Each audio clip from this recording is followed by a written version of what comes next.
इस वीडियो में total 8 riddles हैं और जो लोग हर वीडियो के आखिर में कहते हैं कि ये रिडल्स बहुत आसान थी, उन लोगों के लिए इस वीडियो के आखिर में एक पहेली है जिसमें आपने बताना है कि कमरे में कितने लोग दाखिल हुए थे और कमरे में कितनी चारपाइयाँ थीं।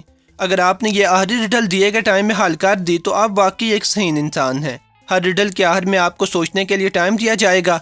अगर आप रिडल्स हल करने के शौकीन हैं तो चैनल को सब्सक्राइब कर लीजिए ताकि आइंदा अपलोड होने वाली वीडियोस भी देख सकें। आइए शुरू करते हैं। एक गांव की 2 लड़कियां जिनमें गहरी दोस्ती थी, एक दिन खेलते खेलते अपने घर से काफी दूर निकल आईं। रास्ते में अचानक तेज बारिश आ गई। करीब ही एक मिट्टी का बना हुआ कमरा था। दोनों ने भाग के उसके अंदर पनाह लेने का फैसला किया। कमरे में कोई भी नहीं था। बारिश रुकने के बाद दोनों लड़कियां कमरे से बाहर निकलीं। कमरे की वजह से उनके कपड़े तो गीले होने से बच गए थे, लेकिन दोनों को शदीद भूख लग गई।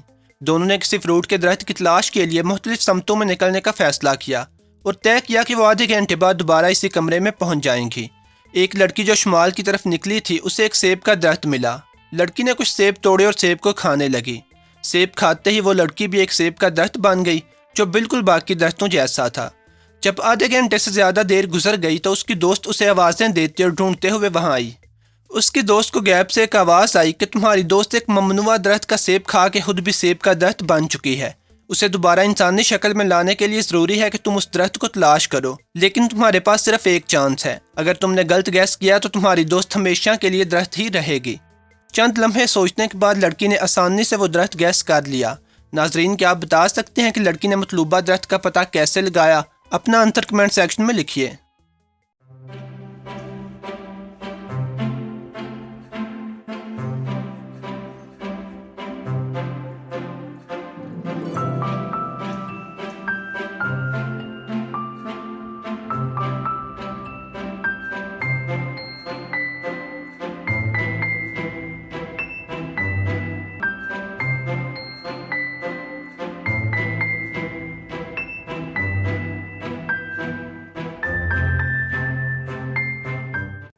जवाब ये है, बाकी सारे सेब के दरख्त बारिश की वजह से गीले थे, लेकिन उसकी दोस्त वाला दरख्त बिल्कुल खुश्क था।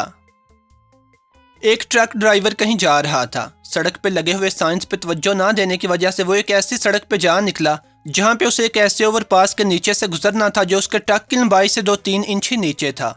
ट्रक ड्राइवर ने अपने बॉस को कॉल की और उसे बताया कि उसका ट्रक इस तरह एक ओवरपास पे फंसा हुआ है। अगर वो वापस आए तो बहुत देर हो जाएगी और पेट्रोल भी ज़ाया होगा। ये सुनने पे उसके बॉस ने उसे एक मशवरा दिया। ड्राइवर ने फ़ोन बंद किया और अपने बॉस के मशवरे पे अमल किया, जिसके बाद वो ट्रक को उस ओवरपास के नीचे से गुजारने में कामयाब रहा। क्या आप बता सकते हैं कि उसके बॉस ने उसे क्या मशवरा दिया था? अपना आंसर कमेंट सेक्शन में लिखिए।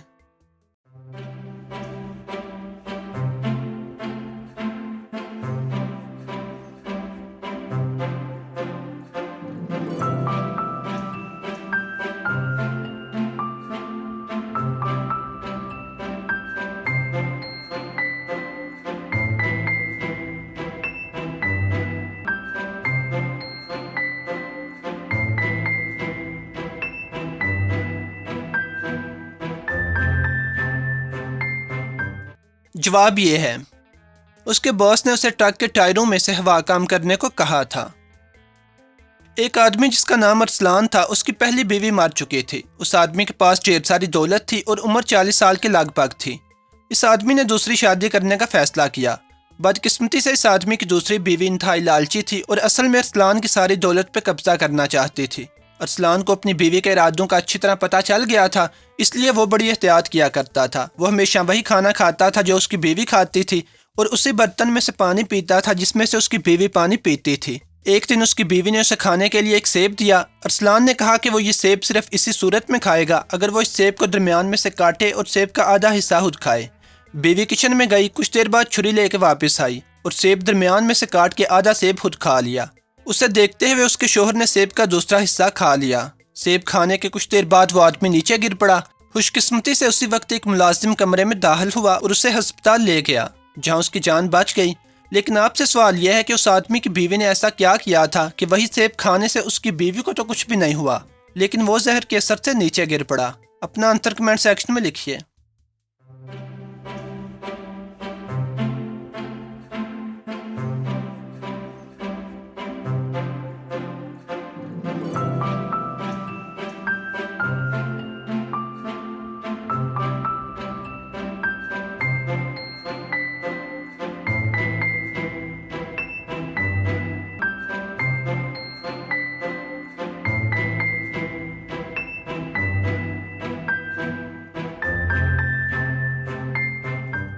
जवाब ये है, जब उस आदमी की बीवी छुरी लेके आई थी तो उसने छुरी के एक साइड पे जहर लगा दिया था और दूसरी साइड को वैसे ही छोड़ दिया, और सेब काटने के बाद उसने अपने शौहर को सेब का वो हिस्सा दिया जो छुरी की जहरीली साइड पे था। एक अस्पताल में एक पुलिस इंस्पेक्टर एक डॉक्टर के साथ खड़ा बातें कर रहा था। दरवाज़ा खुला और एक आदमी तेज़ी से अंदर आया। उस आदमी का सांस फूला हुआ था। उसने आते ही इंस्पेक्टर से कहा कि मेरी बीवी को किसी ने कत्ल कर दिया है, क्या आप इसीलिए यहाँ आए हैं? इंस्पेक्टर ने हाँ में सर हिलाया और उस आदमी से कहा कि वो सारी बात तफसील से बताए ताकि कातिल को तलाश किया जा सके। उस आदमी ने कहा कि मैं अपने ऑफिस में काम कर रहा था कि अचानक मेरे मुलाजिम का फ़ोन आया। मुलाजिम ने बताया कि मेरी बीवी को कोई हादसा पेश आया है और वो शदीद ज़ख्मी हालत में अस्पताल पहुंचाई गई है। ये सुनते ही मैंने फ़ौरन अपनी बीवी को फ़ोन किया, लेकिन उसने फ़ोन नहीं उठाया, जिसके बाद मैंने दोबारा अपने मुलाजिम को फ़ोन किया और उससे अस्पताल का पता पूछा और यहाँ चला आया। इसके अलावा मैं कुछ नहीं जानता। जैसे ही वो आदमी खामोश हुआ, वहाँ पे मौजूद एक इंस्पेक्टर ने उसे शक की बुनियाद पर गिरफ्तार कर लिया। नाजरीन, क्या आप बता सकते हैं कि इंस्पेक्टर ने उस आदमी को क्यों गिरफ्तार किया? अपना आंसर कमेंट सेक्शन में लिखिए।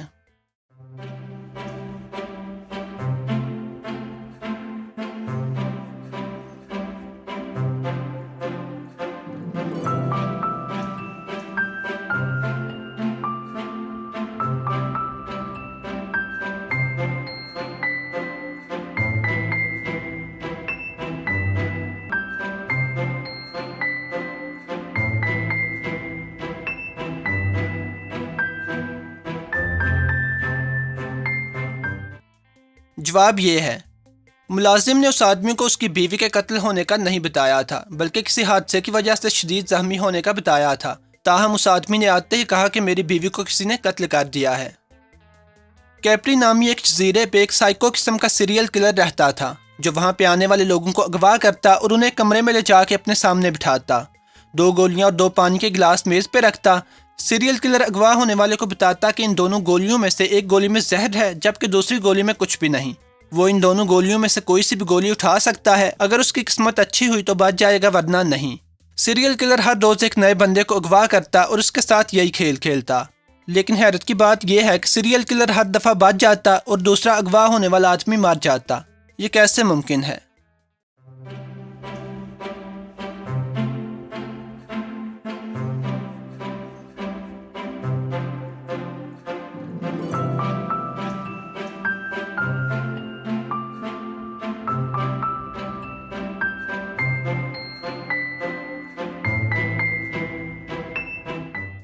जवाब ये है, असल में वो आदमी जहर पानी में मिलाता था, ना कि गोलियों में।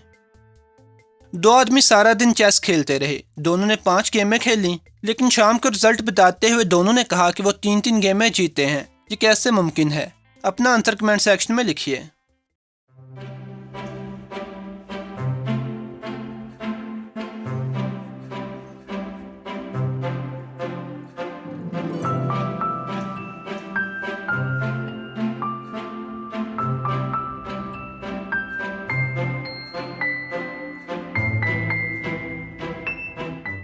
जवाब ये है, इन दोनों लोगों ने 5 गेमें ज़रूर खेली थीं, लेकिन एक दूसरे के साथ नहीं, बल्कि अलग-अलग प्लेयर्स के साथ। एक टीचर क्लास में बच्चों को पढ़ा रहा था। अचानक उस टीचर ने बच्चों को कुछ समझाने के लिए एक पेंसिल फर्श पे रखी और बच्चों से कहा कि वो इस पेंसिल के ऊपर से गुजर के दूसरी तरफ जाएं। सारे बच्चे बारी बारी आए, लेकिन कोई भी बच्चा उस पेंसिल के ऊपर से गुजरने में कामयाब ना हुआ। ये कैसे मुमकिन है? अपना आंसर कमेंट सेक्शन में लिखिए।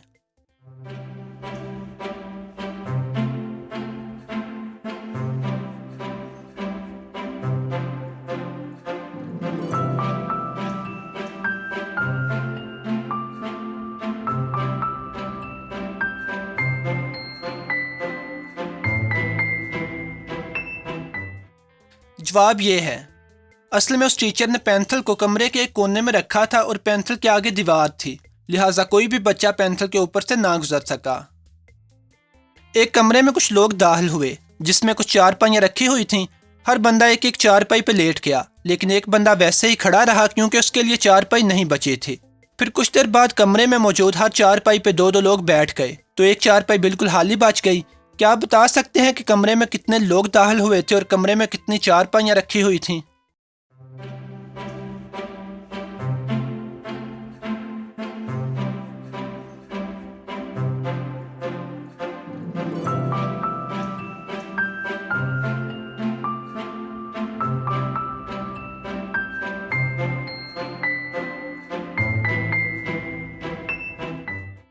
जवाब ये है, कमरे में 4 लोग दाखिल हुए थे और कमरे में 3 चारपाइयाँ रखी हुई थीं। 3 लोगों के एक एक चारपाई पर लेटने से एक बंदे के लिए जगह ना बची, लेकिन एक चारपाई पर दो लोगों के बैठने से एक चारपाई बिल्कुल खाली बच गई। उम्मीद है कि ये रिडल्स आप लोगों को पसंद आई होंगी। अगर आप इस चैनल पर नए हैं तो चैनल को सब्सक्राइब कर लीजिए ताकि आइंदा अपलोड होने वाली वीडियोस भी देख सकें। खुदा हाफिज़।